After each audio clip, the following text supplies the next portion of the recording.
parabole des talents, Matthieu chapitre 25, le Seigneur a donné les talents proportionnellement à la capacité de chacun. 5, 2 et 1. Avec une instruction d'aller et de faire valoir. Ils avaient tous la capacité de faire valoir. Et faire valoir devait produire. C'était un appel, une tâche précise. L'autre a choisi son domaine de fidélité. Son domaine, c'était d'aller enterrer. Au moins, il est sûr qu'il ne perd pas. Il reste fidèle dans l'enterrement de son temps. Il n'a donc pas fait valoir. Sa fidélité était ailleurs. Pas dans l'appel. Et, conclusion, il a hérité du titre de méchant serviteur. C'était un serviteur, mais méchant.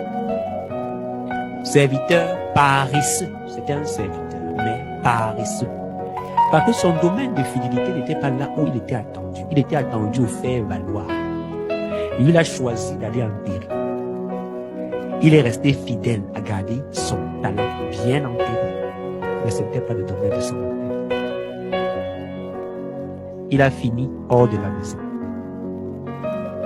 Ce qu'il pensait avoir eu, on a le retiré.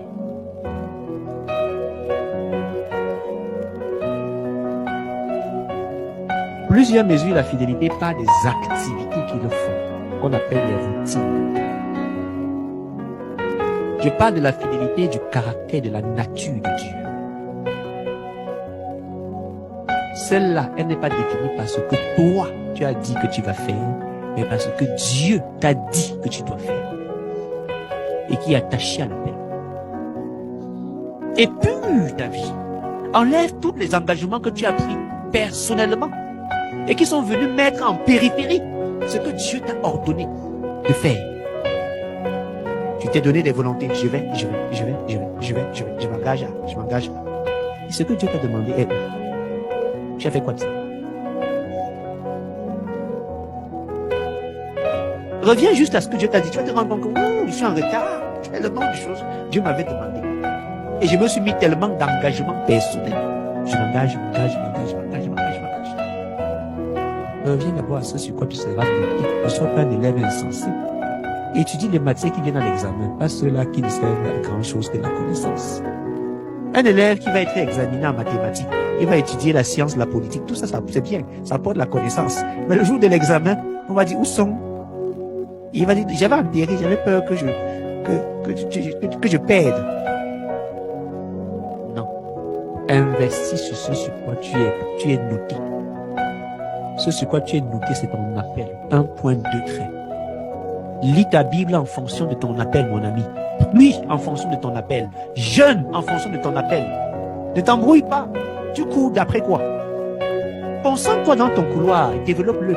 Voilà où Dieu attend que tu sois fidèle. Et c'était ça ma question. Est-ce que tu as noté un domaine de fidélité? Si tu n'as pas noté un domaine de fidélité, cher ami, tu es en danger. Tu n'es pas en train de vivre ton identité, la voie que tu as tracée pour toi.